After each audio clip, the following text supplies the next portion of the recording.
আজকে এই বিশেষ বিশ্লেষণে সবাইকে স্বাগত জানাচ্ছি। আজ আমরা এমন একটি সাইকোলজিক্যাল থ্রিলারের গভীরে ডুব দিতে যাচ্ছি, যার পড়তে পড়তে লুকিয়ে আছে হাড় হিম করা এক অন্ধকার অতীত।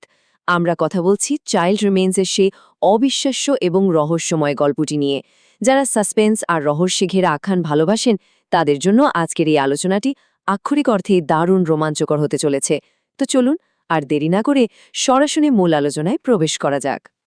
আচ্ছা, একবার ভেবে দেখুন তো, একটি সাধারণ রোম্যান্টিক উইকেন্ড ট্রিপ যদি হঠাৎ করেই এক ভয়ঙ্কর লুকায়িত অতীতের বিরুদ্ধে টিকে থাকা লড়াইয়ে পরিণত হয়, তখন ঠিক কেমন লাগবে?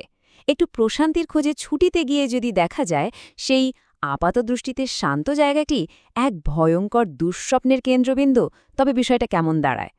আজ আমরা ঠিক এভাবেই এই রহস্যের জটগুলো একে একে খুলব আর দেখব কিভাবে এই গল্পের প্রতিটি বাঁকে সাসপেন্স দানা বেঁধেছে। তো শুরুতেই আসে arrival at the inn, a secluded retreat. এই অংশে আমরা দেখি সন্তান সম্ভবার রে এবং তার স্বামী লিয়াম রের জন্মদিন উদযাপনের জন্য নির্জন আর শান্তিময়ের একটি জায়গা বেছে নেয়। জায়গাটির নাম মার্সিয়ান।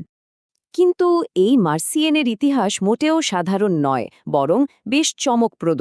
1848 সালে এক ধনী ব্যবসায়ীর হাতে তৈরি হওয়া এই বিশাল বাড়িটি 1945 সালে মাদার রোজ নামের এক নারীর অধীনে চলে যায়। তিনি এটিকে অবিবাহিত মায়েদের জন্য একটি ম্যাটারনিটি হোম বা মাতৃসদনে রূপান্তর করেন।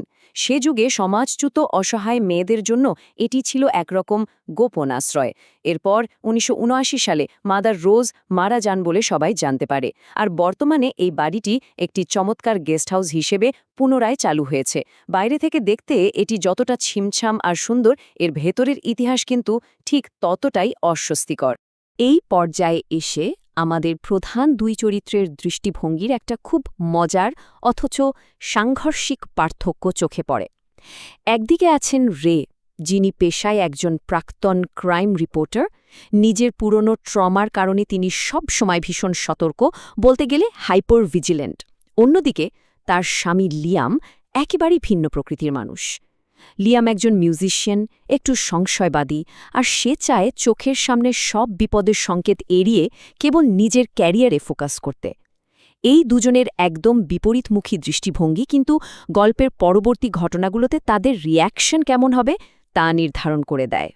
এর পরের অংশটি হল haunting and hallucination, the past bleeds through. মার্সিইনে পৌঁছানোর পর থেকে রের সাথে অদ্ভুত সব ঘটনা ঘটতে থাকে। হঠাৎ করে পুরনো স্যাঁতসেঁতে গন্ধ কিংবা করিডোরে খালি পায়ে হেঁটে চলা কোনো মেয়ের ছায়ামূর্তি, এই অতিপ্রাকৃত বিষয়গুলো তাকে ঘিরে ধরে। এই জায়গাটিতে রেয়ার একটা কথা খুব গভীরভাবে খেয়াল করার মতো। রে বলছেন, এ যেন দুজন আসক্ত মানুষ যারা কোনো কথা না বলেই একে অপরকে চেনে, যেন আমার যা আছে এই বাড়িটিরও তাই আছে। এই কথাটা কিন্তু একদম নিখুঁতভাবে রেয়ের সাথে ওই প্রপার্টির এক অদ্ভুত মানসিক সংযোগকে ফুটিয়ে তোলে। রে নিজের যে পিটিএসডি বা পোস্ট ট্রমাটিক স্ট্রেস ডিসঅর্ডার আছে, সেটাই যেন তাকে এই বাড়ির ভেতরে চাপা পড়ে থাকা ট্রমাগুলোকে অনুভব করার ক্ষেত্রে মারাত্মকভাবে সংবেদনশীল করে তুলেছে। ঠিক এই সময়ে গল্পে একটা অদ্ভুত যন্ত্রের প্রবেশ ঘটে, যাকে বলা হচ্ছে ঘোস্ট বক্স। টমাস এডিসনের তত্ত্বের উপর ভিত্তি করে তৈরি এই যন্ত্রটির ভেতরে একটা নীল আলো থাকে, যা নাকি আশেপাশে কোনো আত্মা থাকলেই জ্বলে ওঠে। লিয়াম কিন্তু কোনো কিছু তোয়াক্কা না করে তার মিউজিক রেকর্ডিংয়ের জন্য খুব ক্যাজুয়ালি এই যন্ত্রটা ব্যবহার করতে থাকে। ব্যাপারটা একদিক থেকে দারুণ আইরনিক, তাই না? কারণ লিয়াম হেসে উড়িয়ে দিলেও তারা যে আক্ষরিক অর্থেই আটকে পড়া আত্মাদের মাঝখানে বসে আছে, সেটা সে টেরই পায়নি।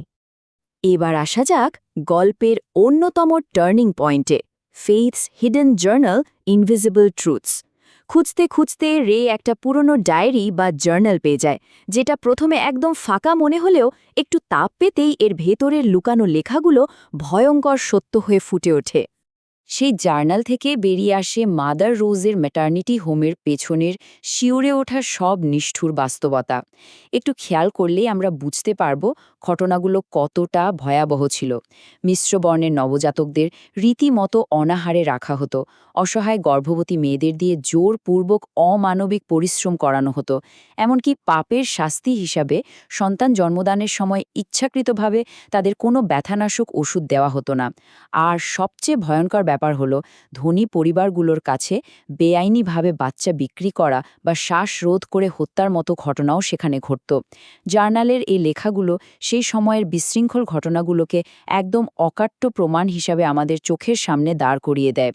এর পরের ধাপ, দ্য গ্রেভইয়ার্ড ডিসকভারি, আনআর্থিং দি এভিডেন্স।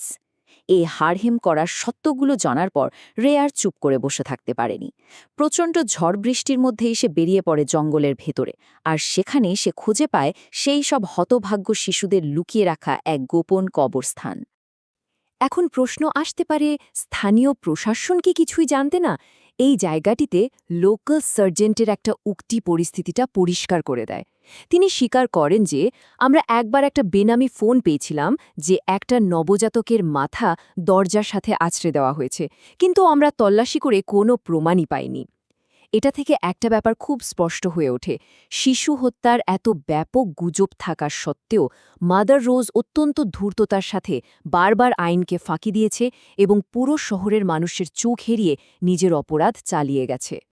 এই পর্যায়ে আমরা কাহিনীর সবচেয়ে বড় প্লট টুইস্টের মুখোমুখি হই।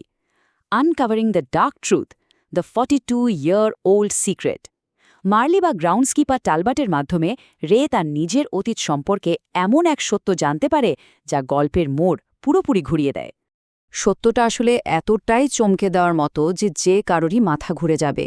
এতকাল রে জানত যে তাকে মন্ট্রেলের একটি প্রাইভেট হাসপাতাল থেকে লিগেলি বা বৈধভাবে দত্তক নেওয়া হয়েছিল, কিন্তু নির্মম বাস্তবতা হল রে নিজেই হচ্ছে সেই বেবি রেচেল। হ্যাঁ, ঠিক 42 বছর আগে এই মার্সি ইনে ফেথ নামের সেই ভুক্তভোগী মায়ের গর্ভে রের জন্ম হয়েছিল, আর রেকে যিনি বড় করেছেন তিনি তাকে সরাসরি এই মাদার রোজের কাছ থেকে কিনে নিয়েছিলেন। এরপরই আসে আ bloody conclusion, the final confrontation. রে যখন নিজের আর এই বাড়ির অন্ধকার অতীত পুরোপুরি জেনে যায়, তখন সে এই এনকিপার বা বাড়ির বর্তমান তত্ত্বাবধায়ক মনিকাকে চেপে ধরে। শুরু হয় বাঁচার এক মরিয়া লড়াই। আর এই চরম সংঘাতের মুহূর্তেই আসে পুরো গল্পের সবচেয়ে ভয়ঙ্কর স্বীকারোক্তিটি। যখন রে মনিকাকে বলে যে সে তার মায়ের করা অপরাধগুলো জেনে গেছে, তখন মনিকা খুব ঠান্ডা গলায় বলে ওঠে, কিন্তু আমি তো তা করেই ফেলেছি, কারণ আমি আমার মা। ভাবা যায়? হ্যাঁ, অবিশ্বাস্য মনে হলেও এটাই সত্যি। মনিকা আসলে অন্য কেউ নয়, স্বয়ং মাদার রোজ। নিজের মৃত্যুর মিথ্যে গুজব ছড়িয়ে সে যুগের পর যুগ ধরে এই বাড়িতেই ঘাপটি মেরে বেঁচে আছে। এখন স্বাভাবিকভাবেই মাথায় আসে, একজন মানুষ এত বছর ধরে তার তারুণ্য কিভাবে ধরে রাখতে পারে। এর পেছনে রয়েছে মাদার রোজের এক পৈশাচিক মেকানিজম। সে নবজাতকদের রক্ত থেকে বিশুদ্ধ অংশ আলাদা করত আর সেটা নিয়মিত ইনজেকশনের মাধ্যমে নিজের শরীরে পুশ করত। এই বিকৃত উপায়ে সে নিজের বয়স আটকে রেখেছিল। আর ঠিক এই ভয়ঙ্কর কারণেই রের গর্ভে থাকা অনাগত সন্তানটির প্রতি তার এত লোভ ছিল। এরপর বাড়ির বেসমেন্টে শুরু হয় এক রুদ্ধশ্বাস আর রক্তাক্ত লড়াই। মাদার রোজের হাত থেকে রেকে বাঁচাতে লিয়াম এবং ট্যালবট নিজেদের জীবনের ঝুঁকি নেয়। এই লড়াইয়ের পরিণতি হয় অত্যন্ত মর্মান্তিক। রেকে সুরক্ষিত রাখতে গিয়ে তারা দুজনেই প্রাণ হারায়। শেষ পর্যন্ত পুলিশ ঠিক সময়ে এসে পৌঁছালে রে এই নিশ্চিত মৃত্যুর হাত থেকে রক্ষা পায়। পুরো গল্পে একটা জিনিস খুব গভীরভাবে দাগ কাটে। মাদার রোজ নিজের এই জঘন্য কাজগুলোকে জায়েজ করার জন্য বারবার বাইবেলের একটি বাক্য ব্যবহার করত, শিশুদের আমার কাছে আসতে দাও, কারণ স্বর্গরাজ্য তাদের জন্যই। এটা সত্যি শিহরণ জাগায় যে কিভাবে একজন মানুষ নিজের বিভৎস এবং অমানবিক অপরাধগুলোকে ঢেকে রাখার জন্য খোদ ধর্মকে নিজের মতো করে বিকৃত করেছিল। এই বিকৃত আদর্শই তাকে এত বড় অমানবিক কাজগুলো করতে সাহস জুগিয়েছিল।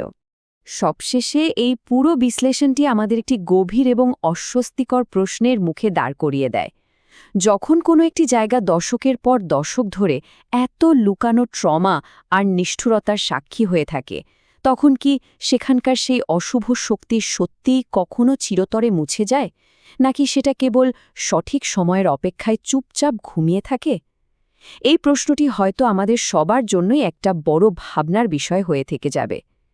আজকের এই রোমাঞ্চকর বিশ্লেষণের সাথে থাকার জন্য সবাইকে অসংখ্য ধন্যবাদ।